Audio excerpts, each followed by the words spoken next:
This fair is organized primarily for students as well as their parents. The aim is to enable students to get a clear idea of what they are getting into when it comes to choosing their career. This pre-counseling fair is a great forum for the students to choose the right college and the right stream. The focus is to create an ecosystem for imparting technology-driven education.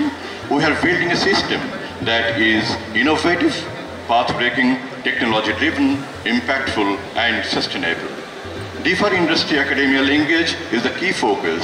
We believe that education, commerce, and industry are interdependent.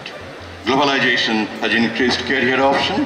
The last decade has seen some dramatic development. Now it is time to step up our action and focus on quality education.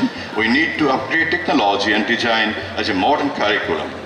আপনাকে ধন্যবাদ যে তারা এই ধরনের অনুষ্ঠানের আয়োজন করেছেন প্রত্যেক বছর, যার মাধ্যমে প্রযুক্তিবিদ্যা বা অন্যান্য পেশাদারি পাঠ নিতে আগ্রহী যে ছাত্রছাত্রীরা আছেন তারা ভবিষ্যতের পথ বেছে নিতে পারবেন খুব সহজে।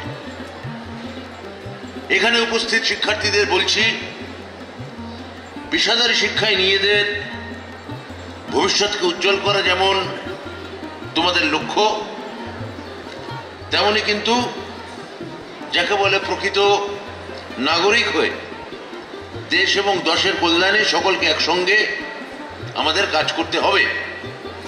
West Bengal joint entrance examinations board পশ্চিমবঙ্গে অবস্থিত 10টি রাজ্য সরকার পোষিত বিশ্ববিদ্যালয়, 9টি রাজ্য সরকারি ইঞ্জিনিয়ারিং কলেজ, 7টি বেসরকারি বিশ্ববিদ্যালয় এবং 56টি বেসরকারি ইঞ্জিনিয়ারিং কলেজ সহ সর্বমোট 83টি প্রতিষ্ঠানের 60 রকম স্ট্রিমে ভর্তির সুযোগ করে দেয়।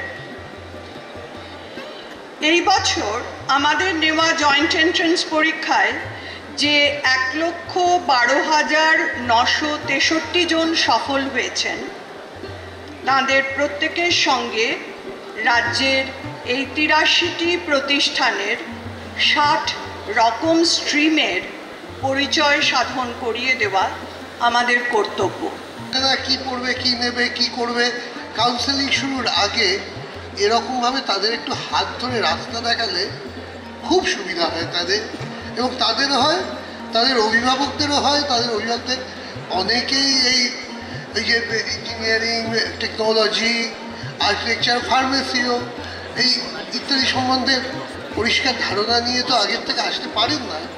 সেইখানে দাঁড়িয়ে ওরা একটা অসম্ভব ভালো কাজ, এবং এটাকে আমি সমাজের প্রতি একটা সেবাই মনে করি। এটা দীর্ঘদিন ধরে করে চলেছেন। ক্যামেরায় স্নেহাঙ্কুরের সঙ্গে অর্ঘ্যজিতের রিপোর্ট, এস নিউজ।